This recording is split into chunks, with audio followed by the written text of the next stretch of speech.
it off to I want to pass it off to Emily for some examples of what campuses are doing.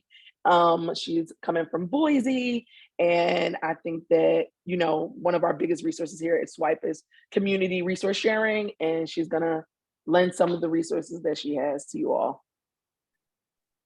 Awesome. Thank you, Christina. I am No going problem. to share my screen real quick. Let's see. All right. There we go. So yeah, as Christina mentioned, I'm going to be talking about some of our holiday break programs, but also our pantry resource in general. My name is Emily Hester, and I'm the business operations coordinator for the campus food pantry at Boise State University. And our pantry program is housed under the Dean of Students office, but my role is specifically in service to the pantry itself.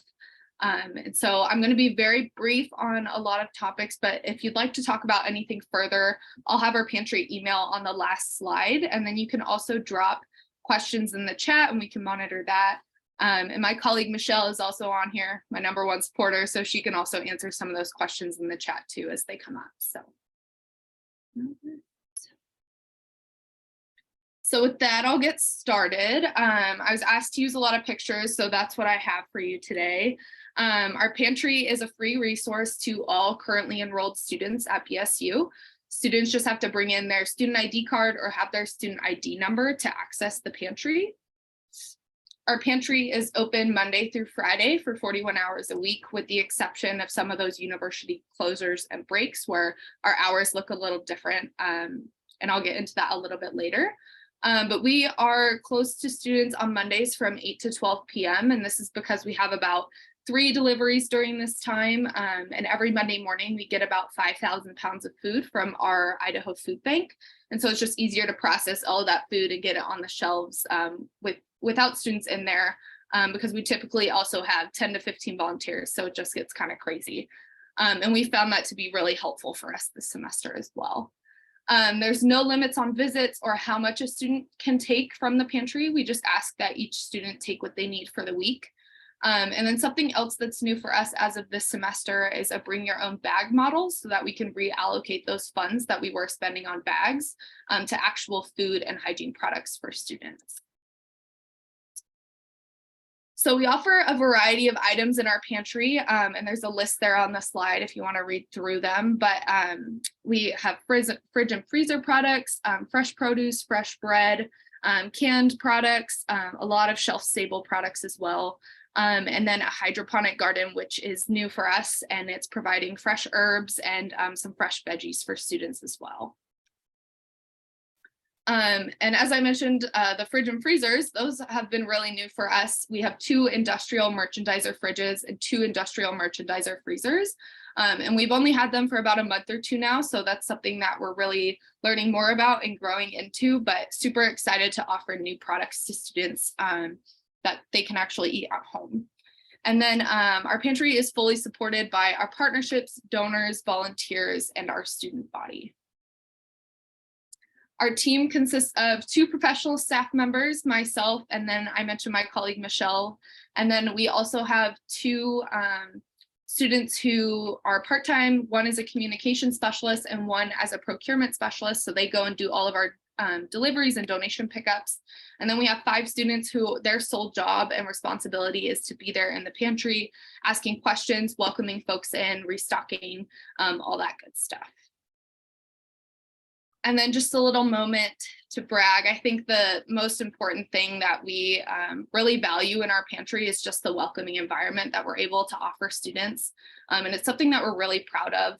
I think it's really important when you're working in a university setting to be able to create spaces for students and spaces that they actually want to be in, and where they feel that warmth, they feel valued, they feel heard and cared for. We've had many students come in who are like, this is like the one place on campus where I know that I belong and I feel valued. So that's really cool. Our students run our front desks, and it's a no judgment zone for students who are coming in. And I think that's what's really helped with some of that stigma is a lot of our students tell their friends. We've had professors and students talking about it in their classes, doing projects and presentations on it. We are included in all of the university tours, so people point us out and tell new incoming students about our resource.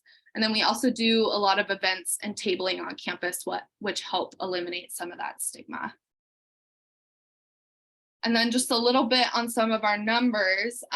Last year in October, we had 1,440 student visits, and this year we saw that just astronomically grow to over 4,000 student visits this October. So we know that what we're doing is working and it's helping students, and they're feeling that value through what we're putting out. And with that increased usage has come a variety of challenges such as food acquisition, empty shelves, what do limits look like, some verbiage, some signage, all those things. So we do see both sides of that. So if you have more questions about how we've kind of adjusted to that growth, again, feel free to follow up with me afterwards and we can talk about that as well. So I'm going to take a moment and pause for any questions as of right now. See if I can see my chat. Emily, this is Sherla with Nova Southeastern University. I was wondering, once again, I missed what's your institution's name? Boise State University in Boise, Idaho. And we're called the Campus Food Pantry. Thank you. Yeah, I can send a link to our fridge and freezer cold storage units afterwards too. Great. And then, yeah, there's a question in the chat asking, do most students bring their own bags for the pantry?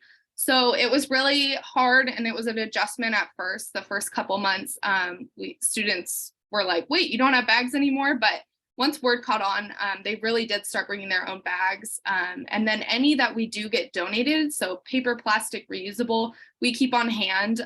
So a student just has to ask a pantry staff member and they can get them a bag as well.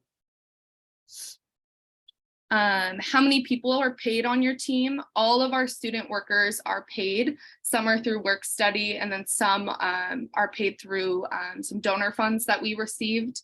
And then our two professional staff members, myself and Michelle, are also paid. So everyone on our team is paid. Awesome. Okay. And now I'll continue and talk about our holiday programs, which is really what I was excited to share about today. So I did mention earlier, our hours do change with university closures and breaks. So we as a pantry are open for additional days where the university is still open, but class is not in session. So typically the week before, after a holiday, spring break, we're also open as well. So we're just on a modified hours and schedule during that time. And I think that's really where some of this programming that I'm going to talk about comes into play, as well as just staying in contact with some of those departments and some of those folks that are really forward facing to students to educate them about their resources over the break, or get them even just thinking about how they're going to sustain themselves over the break as well. So the first program that we have is our Thanksgiving meal kit program. And this was started by our student body government. They had a food pantry committee. And this year is actually the first year where our pantry team is kind of taking the leadership on the project. And so we provide 200 Thanksgiving meal kits to students. And for the past couple of years now, our Association of Classified Employees has also funded some meal kits for classified staff on campus. And so this year we will have 77 staff kits and 200 student kits. And each kit is standardized to feed a group of 4 and includes items you'd find in a traditional Thanksgiving meal. And then we have additional items available day of, just based on what products we have left over. This project and program is funded by our student body government, which has grant. We fund a majority of the items for our meal kits. So for the past 2-3 years now, it's been about $10,000 in grant money that goes towards this program. In addition to that, we utilize our Idaho Food Bank, which has a few items that we're typically able to get. And then Albertsons traditionally funds some of our gift cards and our bags for the program. And they also help us place an order for all the items for the kits and then deliver those to the pantry.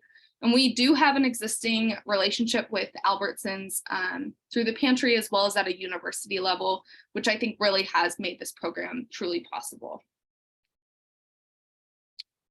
So the first year that it started was in 2019, and this was really just a pilot year. The program started with about 30 meal kits, all created and provided by our local Albertsons store, and students signed up at the university and then picked up their meal kits from Albertsons. And then 2020 hit, and our food pantry committee, someone had this crazy idea and was like, well, what if we made 200 of them? And the year before we had only had 30. And that's really when they took full ownership of the program. They purchased all of those items primarily through Costco, Fred Meyer, and Albertsons, and then got volunteers to help assemble and distribute all of the kits. So yeah, you could see some of the pictures there, the Albertsons bags that we used, some of our food pantry committee members at Costco. We definitely looked like crazy people with like 100 carts full of food items, but it was really awesome. And then last year, 2021, we had the same style of meal kits. We distributed the meal kits inside because I think it either snowed or rained.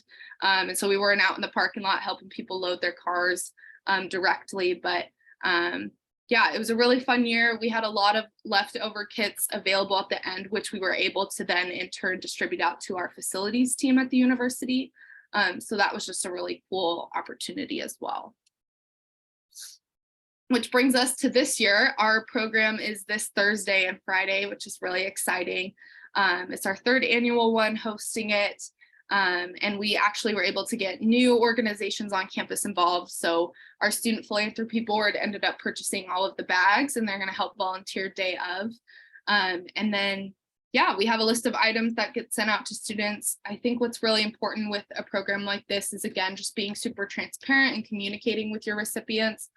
So they know about the weight of the products, or they know like, oh, I can talk to this person about how to talk through transportation options, how I'm going to get this home, those kinds of things, how to include different people in their household to come and pick up, all that fun stuff. So yeah, that's our meal kit program. And then another program that we offer is our holiday meal boxes. And I just wanted to, again, put that disclaimer out there. I know it's on the screen. This is not my photo, but it is probably the closest resembled to what we offer.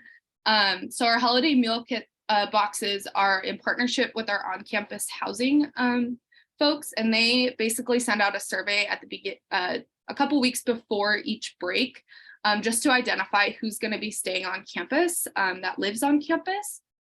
And then a volunteer group comes to the pantry and helps us assemble boxes of food and hygiene items that are left then at the front desk of each on-campus dorm hall or apartment building.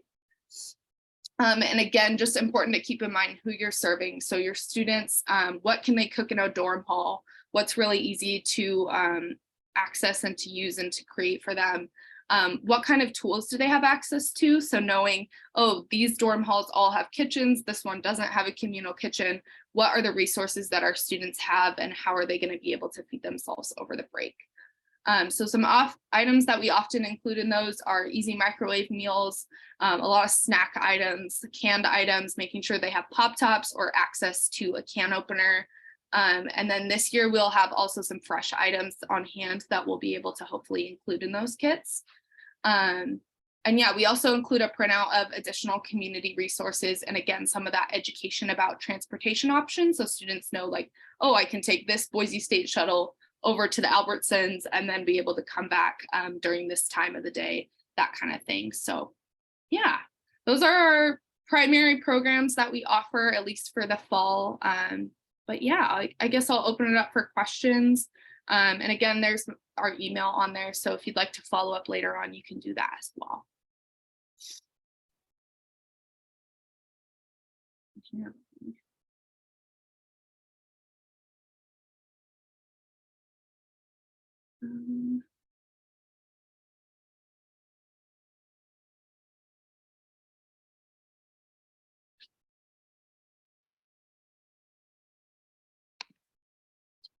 All right. If there's more questions, feel free to keep dropping them in the chat. We'll include these presentations presentations also, so you all can see these ideas and lists, if that's cool with you, Boise State. And we'll keep moving ahead so we have time for the University of Arkansas. So here's some quick programming ideas. Most of these Emily covered in her presentation. Really cool to see the scope and the growth over time. I think it's one of the coolest parts is picking a starting point. We want to start serving students over break and moving from there. What can you add? What donors can you facilitate? To do things like a community dinner before students leave. Say you don't have the staff power to serve students over break. Maybe you can just plan one dinner where you serve food in a residence hall and bring students together. And then adding what they can take home with them. Stocking your res hall fridges over break.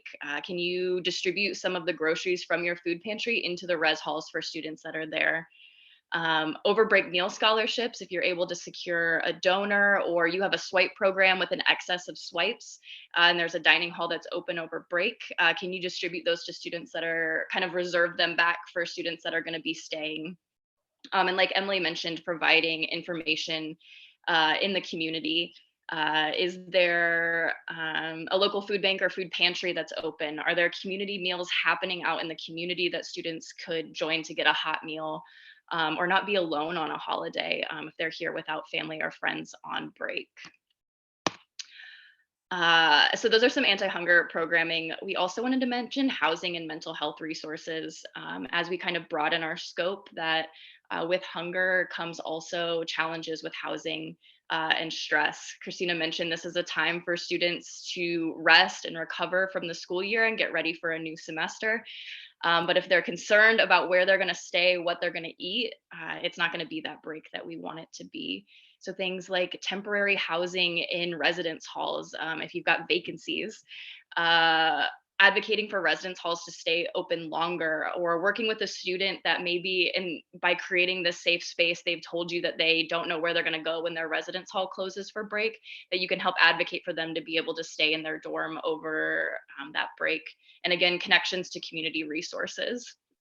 With housing, this could be a lot more difficult if the student's not already working with the housing support system in your city, but at least knowing what's out there and maybe helping them start the process or know where to go. And mental health resources as well. Is there a counseling hotline that students that are going home or are going to be on break alone can reach out to because they're not coming to the food pantry every week and having that regular support from you on campus? Are there telehealth services available through your on-campus mental health services? And opportunities for peer-to-peer supports. I think more than the services we offer, it's how are we connecting students to supports to keep them from falling through the cracks. So can you facilitate networks of peers that are here on campus together so they can navigate finding resources and sharing resources together? I'd love to see in the chat, for those of you that aren't sharing in this presentation, how does your campus support students over break? And how do you facilitate community? How do you connect students to each other and make students not feel alone? How do you do that already, or what are ideas that are popping up into your head? More than anything, we'd love to give students as much material support as possible, but more importantly is that seeing that they have a need over break. That need doesn't stop when you all go home. That's one thing I want to be mindful that there's a lot of paid staff here who break is also your break. This could definitely lead to a lot of stress to provide all these supports yourselves and be available, stock the pantry, be there over break. And that might not be possible, and that's okay. What's important is that students know that they're supported by you. So see those rolling in. Food shelf open full time over break, sending out local pantry list. Love that. And then Christina, cash is king. Cash is king, cha-ching.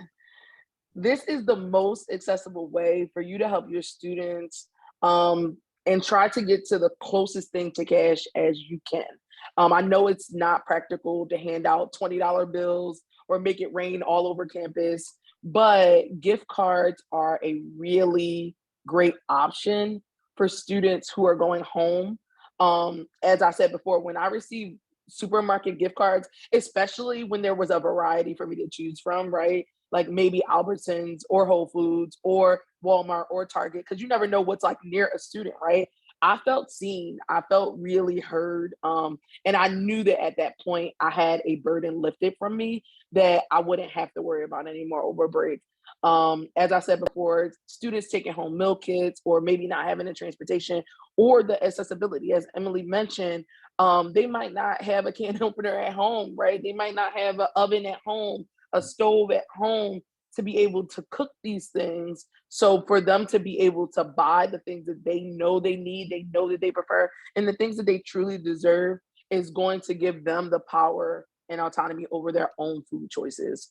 And also another option is making sure that your dining halls are open. We've been talking about pantry. That's where, our work is. However, if we could figure out a way, if campuses could figure out a way to keep halls open longer, for more accessible hours for students who work, right? So if the student is staying on campus and they're still working over break, they might not be able to be there for your 9 to 5 hours, right? So then what do they do when they get back to the dorm at 6 p.m. at night? Like, how do they get food? Um, so being very aware of those circumstances. And like I said, gift cards are going to be the best way for students to be able to access the food that they know that they need or that they want. On that, gift cards and money can be one of the harder things to source from people. As we know, people love to buy tangible things to donate and are less likely to just write a check. So don't forget to capitalize on the season also as you're securing. There's been a couple questions like, how do you get the money for all of this? Thousands of dollars going into meal kits, gift cards. Don't forget about opportunities like Giving Tuesday, times of the year where people are feeling more generous. Work with your development department, reach out to parent supporters, see if you can get on those email lists to be included in campaigns. Also with this presentation, we're putting together a network directory of direct fundraising links for campus pantries that we can distribute to our donors, and for people that want to donate more locally. So we'll have this form for you all to fill out where you can share that with us. So use this time for gift card drives to put together an Amazon or Target wish list with items that are, like Emily mentioned, all those considerations to make sure they're accessible to students. When people are ready to give money around the holidays, take their money. Especially if you only are a couple staff members and you don't have time to fundraise all year, you're caught up in the operations. This is a good time to focus in on maybe take a step back over this break and really work on fundraising and just hand people gift cards at the end of the day, rather than the logistics of we have to go get all the food, we have to pack all the food, we have to move it out. It might just be easier to really focus in on social media campaigns. And then a quick note on SNAP outreach. This is also the time of year, if you don't have time to increase your programming to include SNAP, this could be a time leading up to breaks to sort of push this with students that are going to need these supports a little more. You maybe don't have the opportunity to do extended break supports. Maybe you push a little bit of SNAP outreach. I have a couple notes on eligibility here. And then just a quick plug. Last month, me and my coworker Shelly did a special session about SNAP outreach and enrollment. We'll include the link to that if you guys want to take a peek to learn more about how to offer that on your campus. Yeah. And now we have plenty of time for the University of Arkansas. Shelly is always ready to talk SNAP. If you have quick questions about eligibility, pop them in the chat and Shelly can answer that. But other than that, Emma and Annette, I will take it to you. Awesome. I'll go ahead and share the screen with y'all. Can everyone see it okay? Yep, I think we can all see it. Okay, perfect. Great. Well, my name is Emma Wiederhoft. I'm the Assistant Director for the Center for Community Engagement at the University of Arkansas, and I'm joined with Annette Quinn, who is the Chair for the Full Circle Food Pantry. And we are so happy to be here and so grateful to be reached out to be given the space and time to talk about Full Circle Food Pantry just in general, and then how we kind of address the break. So we'll go ahead and get into that.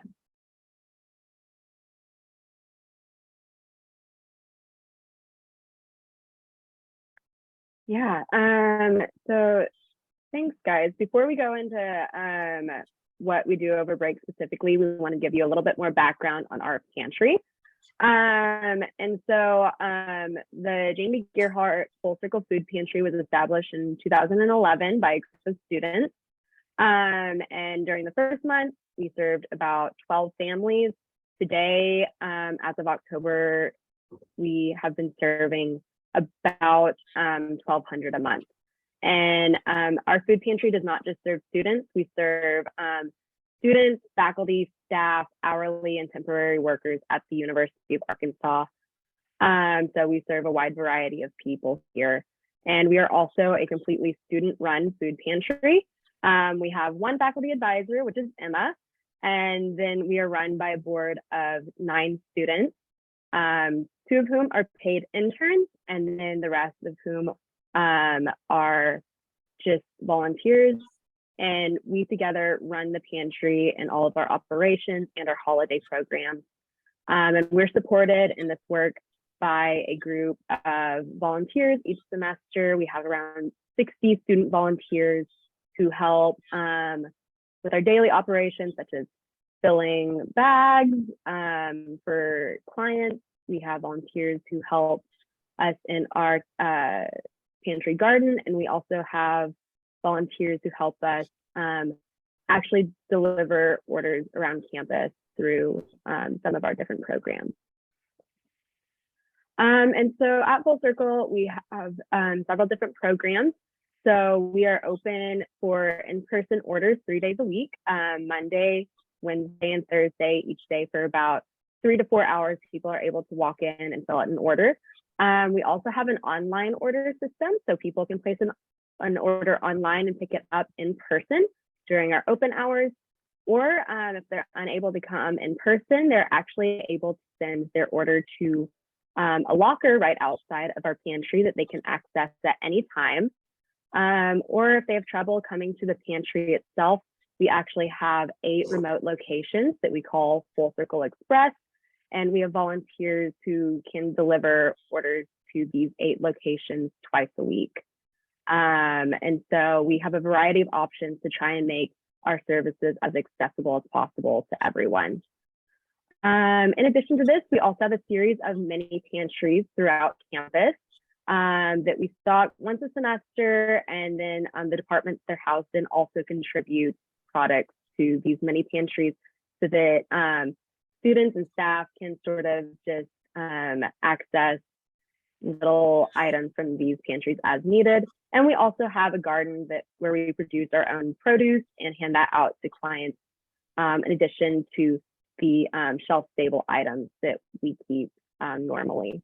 And then in addition to this, we have a few other programs. We have a Cooking Matters program. So one of our board members is in charge of this Cooking Matters program, where we offer cooking classes to students and other community members here at the university. So that's a great way to teach people how to actually cook with the items that we provide. And so as for our holiday basket program, we offer a number of different baskets throughout the year to support holidays and different times throughout the year during breaks. Currently, we're in the middle of our Thanksgiving basket season. This year, we are preparing about 150 baskets full of everything you need to make a Thanksgiving meal. People have been able to sign up for these through a form that we have in the pantry and that they can also fill out online. We also offer winter baskets that people can take home over the winter break. And then we have baskets of cleaning supplies in the spring. And then we also have summer baskets. And so all of these baskets have different items sort of according to the season that people can take home over break. Yeah, so I kind of just wanted to talk about how organizing the operation kind of happens with Full Circle. So as Annette mentioned, Full Circle is completely student-led and run. So with the leadership of the pantry changing yearly, the teams come up with appropriate ways to handle these basket programs. And this is kind of a sneak peek into what it looks like to order, 180 turkeys from the Northwest Arkansas Food Bank and pick them up, we're really lucky this year to have that connection with them to do that. Annette and our pantry intern Mohammed do a lot of training for volunteers to make sure they understand like what goes into a basket, how to make sure people are marked correctly when they pick them up, if they need accommodations for their basket with dietary needs. There's just a lot that goes into it. So the 60 volunteers are all prepped and trained to handle if someone comes in after we hit 150, they're now waiting on a wait list, which we are planning on filling close to. Right now we're at 60 people on the wait list, and we're planning on making sure they all get a turkey. So they're kind of all in charge of those operations. And then funding the project, I kind of wanted to talk in general just about Full Circle and how we get funding, and then as well with the basket program, we definitely want to acknowledge our privilege as a food pantry who is supported greatly by community partners. And while a lot of the items we get are donation based, we get a lot of funding that's privately raised that goes to our foundation account within the university. We apply for grants and more. A very small portion of our funding comes from the student fee, but no food is allowed to be purchased with that. So that's more programming for Cooking Matters. So the budget has kind of evolved over the years to meet the needs of the campus community, but we've had such great support from people in our community, with Tyson being close by. Sometimes you get the offer to get 50 crates of chicken wings, and that's the way that you support. And then we also really get different ways of people giving. I included on this slide about the College World Series Jello Shot Challenge, which happened in Omaha this last College World Series, where the Razorbacks were doing pretty well. And I think they got, for every Jello shot sold, they got a certain amount of money, which was really cool. And then we have groups across campus, like SIG, which is run out of the business college, who do Hungry Hog donation boxes. So sometimes we have those varieties of ways we do funding. A little bit of the history of our basket program. So with Full Circle opening in 2011, that first team kind of decided that they wanted to have a basket program. So that started out with students at the university funding a program that allowed 45 turkeys. And that year, there was different members from the team who created recipe cards with their own recipes that their family had, and they decorated bags of turkey hands, and it went really well before people left for the holiday break. In 2014, the team applied for a grant through the Women's Giving Circle, which is part of the University of Arkansas, and they were able to promote doing 4 baskets a year for clients, with the average cost of a basket being around $30. And this year, with over 200 turkeys given out, we were able to fill the products at a little bit lower price with our connection with the food bank, with them being around $23.87 each. I really wanted to highlight our partnerships, which really can't be done without the people in our community who support us. I just mentioned $23.87. That's an extremely low price to be able to get someone a holiday meal. So with the NWA Food Bank, we're super grateful for that. In here, I included a picture of one of our favorite people, Farmer Don, where we get food twice a week from Whole Foods, which is incredible to offer those fresh, really high quality products to clients, a lot of pre-made meals to have that as well. So yeah, that's just a little bit more about our partners. Yeah, and so over the years, and also this year, there are several things that we've learned with this holiday basket program. Number one, providing holiday baskets has allowed us to help folks focus on other expenses during the holiday season. We know that there's a variety of expenses involved. People have trouble getting home for the holidays. Gas is really high. Groceries in general are high right now. So the holiday baskets really helps us allow people to have a nice holiday meal when they don't know how they would have sourced it otherwise. And then Emma kind of already mentioned a little bit about this, but connections are everything, whether that be with volunteers or community partners. They're absolutely necessary. Our connection with the Northwest Arkansas Food Bank really helped us be able to source turkeys this year. Normally that's really hard to be able to source, 150 turkeys. But that connection is really vital. And then our volunteers are also always so important to us. They help us during shifts, they help us run the pantry, and they especially help us during basket season as they are the ones handing baskets directly to clients during our open hours. So all of these people are super important to us. Another kind of takeaway that we've learned over the last couple of years is that people really remember this program, and a lot of folks have kind of an emotional tie. So we probably get an influx of phone calls, Facebook messages, people coming in around this time of year asking how they can sign up for those baskets. So making sure that we promote and advertise that as well as possible is really important for them to make sure that they can have that holiday meal for free. And then probably the most important thing that we've learned is we have to be adaptive in these situations. Unfortunately, in the last couple of years, our deep freeze has broken during the turkey time. So literally 2 days before we were supposed to get turkeys this year, really bad rainstorm did something, I don't know all the technicalities of it. So we really had to pivot and then move a whole pallet of turkeys. So working with our on-campus dining services, Chartwells, they've been absolutely incredible, and really making sure that, you know, our board members and volunteers understand that like we're going to have to go get these from, it's about like a 15-minute round trip drive to go get those. So understanding that that has to be function into like how the days run. Sorry, Annette, that's you. Oh, yeah. So because we're a student-led food pantry, the leadership of the pantry changes each year. So while there are certain things that the pantry learns over time, each team sort of faces its own challenges and comes up with their own solutions and innovative approaches. So the basket program, you know, this has been a program for a long time, and we learn new things every year. This year for the board, one of the big challenges is just managing the sign-up list, because this is a really popular program, and we have a lot of people who are really interested in this program and want to sign up. So for us this year, just managing that sign-up list and trying to decide, oh, how are we going to provide for all of these people? When are we going to move to the wait list? How are we going to fill the wait list? Are we going to provide them with a full basket or just a turkey?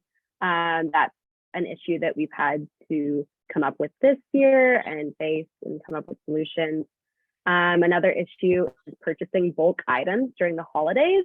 That's always really hard. Right now, we're trying to fill the wait list for our Thanksgiving baskets, but a lot of grocery stores actually have limits on how many turkeys you can buy at one time. So that's a challenge that you sort of have to work around, and also really reach out to your community partners for. And then another issue this year, as Emma mentioned, is storage.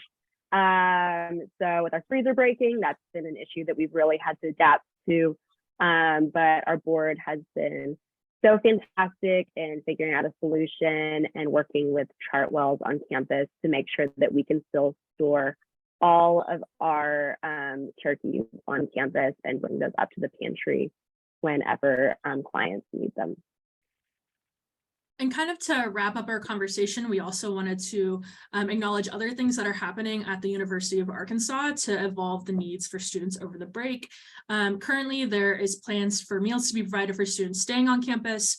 They have about like a week and a half to sign up for those hot meals, which is awesome. We're really excited about that. We also have a small team on Full Circle who are planning to do either a food bank order or to get select items to then store in the 12 residence halls that stay open over the break now. So really just working in partnership again with housing for on-campus folks is going to be big, whether that means allowing people to access the pantry space or stocking their own dorms. But again, thank you so much for letting us use this time and space. We're really excited to learn from everyone. And yeah, so if you need anything, there's some contact information or you can ask in the comments, but thank you.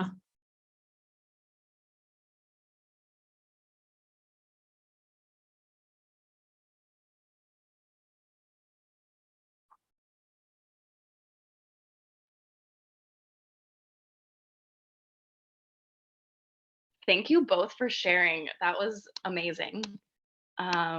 Really excited about the way you all talked about partnerships. And that's gonna really play into this slide. These case studies, these campuses are kind of like the biggest and the best that you can offer.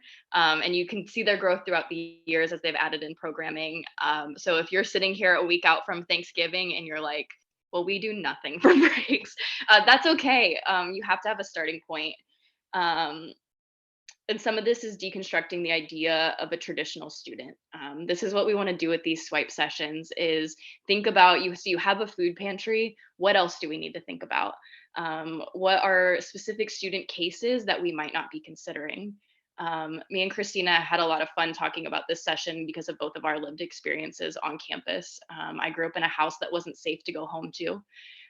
So I got to go away to college, and breaks caused a lot of anxiety for me. Like I mentioned, some of that is just being there for students, and small changes to policy, hours, availability can have a huge impact on your students. The University of North Florida shared with us that, oh, can you guys see the slides? No, what? One moment.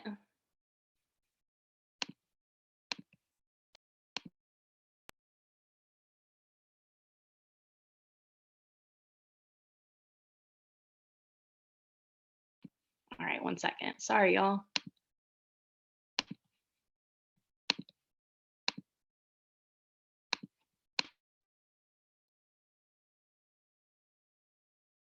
Is that any better? It's loading. It's HP is loading. So every time you click off, it goes away. You got to give it the second to load. All right. Thank you.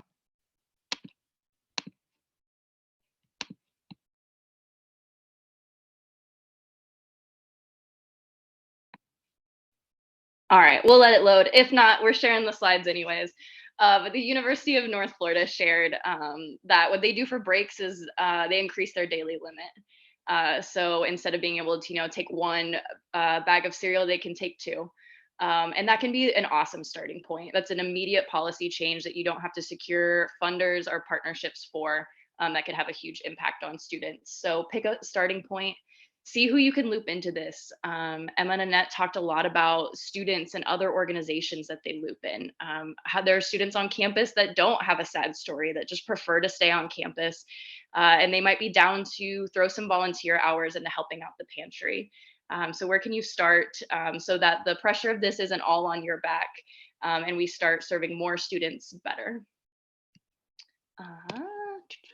So we've been giving you all this great and amazing information for the last 55 minutes. And I know that you all have some burning questions about your situation or about something that you need to share. So please feel free to unmute yourself or type in the chat any questions that you have at this moment.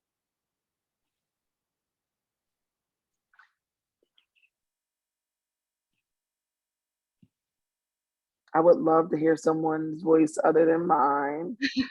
I know you all have the vocals. I know you're there.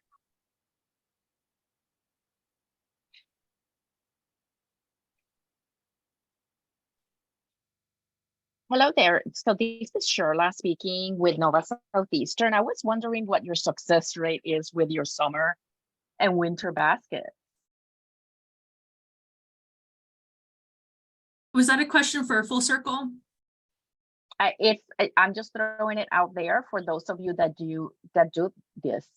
Yeah, I would say during the summer, they kind of decrease that number just as we see less students on campus. But I think this last summer they did around 50 baskets, and those were all picked up. And then for the spring cleaning, those are always very popular amongst people. And it's kind of just set with the budget each year, kind of depending on what room we have in that. But most of the time we do move to a wait list, so they are very popular. Okay, so that's for the spring baskets? For both the spring and the summer. For both, thank you. Emily, I was just wondering, how do you determine who gets the Thanksgiving meal kits? Is it a first come, first served basis? Or are you prepared to, feed everyone who applies for the Thanksgiving meal kit? Yeah, absolutely. I just realized I didn't even touch on that. So we do a Google form, and there's actually an add-on that you can put on your Google form that limits the amount of responses it takes. So again, as that amount is set with our budget, so we have 200 student kits. So the form will automatically close when we have 200 submissions, and that is on a first come, first serve basis. And then the 2 weeks leading up prior, I typically get a couple cancellations of folks who are like, I'm going home actually. So then we can open those meal kits for other folks. And then at the end of our distribution day, so at the end of Friday, we'll have a wait list going that day. And if anyone wants to come back at the very end and take any leftover meal kits available, we open that up as well. Thank you. One more question. Do you send it the form out to all students, or is it just students who frequently use the pantry?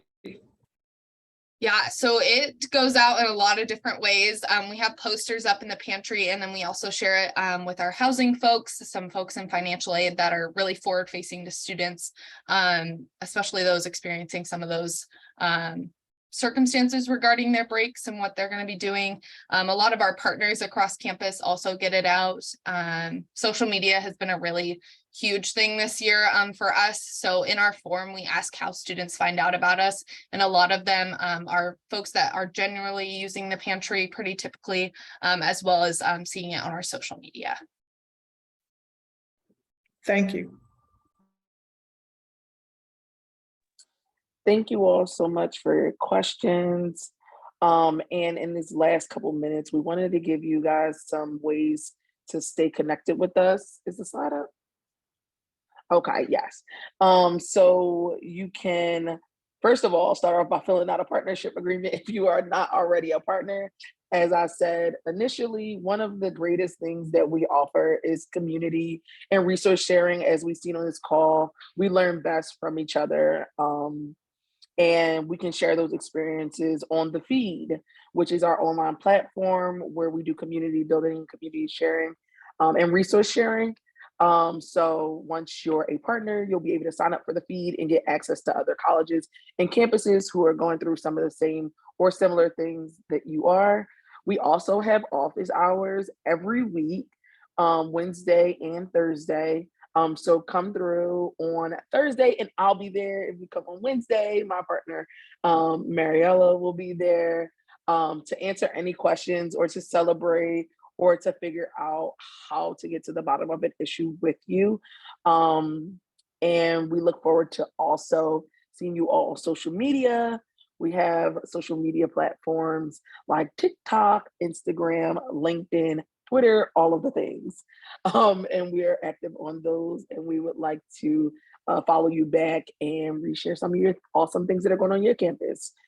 We also have a community newsletter that you can sign up for that goes out to give you all the most advanced and up-to-date information on what we're offering and what we're doing, such as these webinars or grant opportunities or anything that's going on with us.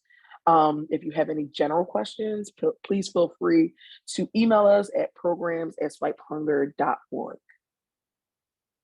Thank you all so much for your time today. 1 minute to spare. Thank you all so much for joining. Christina and I will hang out for a couple more minutes if anybody has any last minute questions that you want to ask without the whole group here. Otherwise, thank you all so much. Have a great holiday break. Can't wait to see you after the new year.